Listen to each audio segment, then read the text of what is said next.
Band News Futebol Clube, com Dimara Oliveira. Olha, eu queria registrar antes de falar com a Dimara aqui, da importância que a Dimara tem como jornalista, porque ontem o Felipe Junqueira, que é o editor do Minas Urgente, logo depois da avaliação do acidente do anel, lançou uma campanha de basta de acidentes no anel rodoviário, uma campanha via Twitter pelo Minas Urgente. A Dimara, que tem uma legião de seguidores no Twitter, logo se aliou à campanha. Ela e Felipe fizeram uma grande mobilização pelo Twitter e parece que isso está rendendo muito mais do que só uma mobilização pelo Twitter.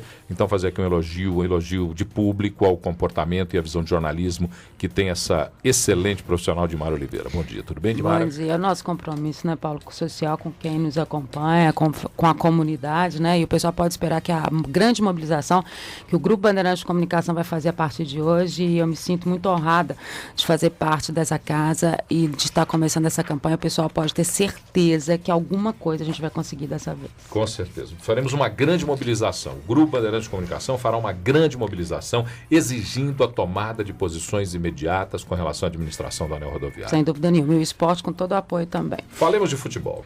Primeira rodada do Campeonato Mineiro, a gente começou no sábado com o empate do América com o Uberaba. O América saiu na frente com o gol do Fábio Júnior, deixou que o América empatasse no final, deixou que o Uberaba empatasse no finalzinho do jogo, aquela velha história do América, né?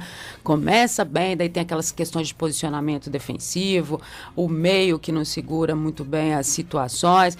O torcedor do América vive, na verdade, uma grande expectativa a cada jogo, durante os 90 minutos, da forma como o América vem apresentando. A preocupação com o América em relação ao Mineiro é exatamente de que ele possa ser esse laboratório para que o América entre mais forte em termos de elite de campeonato brasileiro. E a gente ainda não está sentindo o América dessa forma, em que pese ser início de campeonato, em que pese muitas alterações, mas o América manteve a base. E no caso do América, a preocupação é exatamente a manutenção da base. É preciso que o América se qualifique. A gente está falando só da primeira rodada do campeonato, ainda tem muita coisa para acontecer, mas a gente precisa que o América mude o seu conceito. E também o Tupi, que acabou empatando com o Vila Nova em 1-1 lá em Juiz de Fora.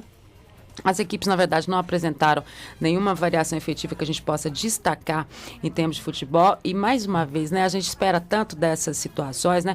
Teve um jogo interessante no interior, que foi a goleada do Guarani em cima do Ipatinga, 5-0, todo mundo naquela expectativa. Como virar o Ipatinga? 9 reforços, não sei o quê, muda tudo. Veio mal, né?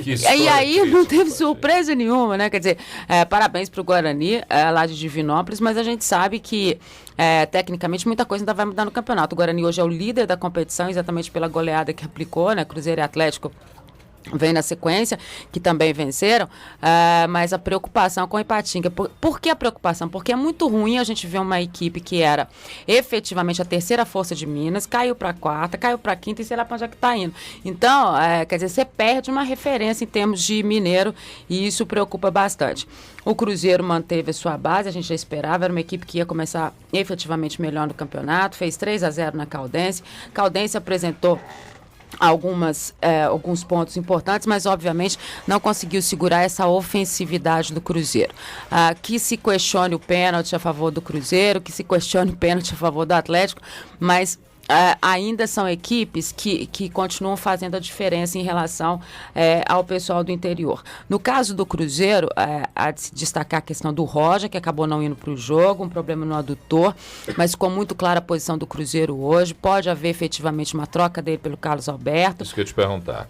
Pode acontecer mesmo a troca. Pode. Carlos Alberto está com problemas no Vasco, problemas de Aliás, o Carlos Você vai Alberto trocar de problema, foi afastado. Eu ia dizer o seguinte, problemas com o Carlos Alberto é mais ou menos redundância, pleonasmo, né? Porque ele sempre... A equipe entra com problemas e ele ajuda nos problemas. Ele ajuda sempre com os problemas dele a piorar os problemas da equipe. Veste a camisa, ele fica bem... Mas será que o Cruzeiro trazendo esse problema não vai... Porque eu sempre imagino... Qual é o problema maior? Eu acho que essa que é a grande questão nesse momento, né? Porque com certeza o Roger não tem mais tem mais clima, né? Se você pegar as declarações do Gilberto após o jogo, né? A própria reação da torcida, né? E o torcedor, é bom que o torcedor entenda, e o Cuca explicou, e o pessoal vai ver no Minas Esporte, que ele conversou 2 vezes com o Roger, explicou pra ele, mostrou o time que tava lá e falou pra ele, dá pra você disputar aqui, pra você tá bom? Ele falou, não tá.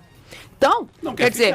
É uma situação que o torcedor precisa entender que está fugindo do alcance do Gilberto e do Cuca, e não é justo com o Gilberto, que é um lutador que pode não estar no seu melhor momento técnico, mas que é um batalhador em prol do Cruzeiro e que se resguarda de uma situação de não estar prejudicando o grupo. Sim. É preciso que o torcedor tenha cuidado com esse tipo de manifestação. Você acaba prejudicando a sua equipe em prol de quem talvez não queira realmente ficar. Né? O torcedor tem que ter uma visão melhor sobre essa questão. E o Atlético que foi lá em Montes Claros, diante do Funorte, que gramado, hein, gente? O pessoal falou que o gramado estava bom, meu Deus. Então, eu não gosto de comentar. Mas equipe internacional do Funorte, Stanley, Peter. É verdade, é verdade. Bem internacional. Aí, da virada do Atlético, o Atlético realmente não fez um bom primeiro tempo, a questão das laterais continuam preocupando muito, e aí você tem uma visão bem diferente quando você encara esse tipo de campo, como o que o Atlético enfrentou por lá. Na segunda etapa melhora, com a entrada do Magno Alves, o próprio Serginho passando para a lateral, e aí o Atlético deu uma acertada, a entrada do Mancini também foi importante, Diego Souza acabou não viajando, deixou uma pulguinha atrás na orelha de todo mundo. O que será que Diego tem? Isso a gente vai apurar durante a semana. O que será que Diego tem? Então é o nosso tema, é o nosso mote. Se você souber, faça uma música com o título O que será que aconteceu com o Diego? Dimara Oliveira, 12:30 na tela da Band com Minas Esporte. Até lá. Com toda a rodada. Bom dia. Vamos embora? Vamos embora.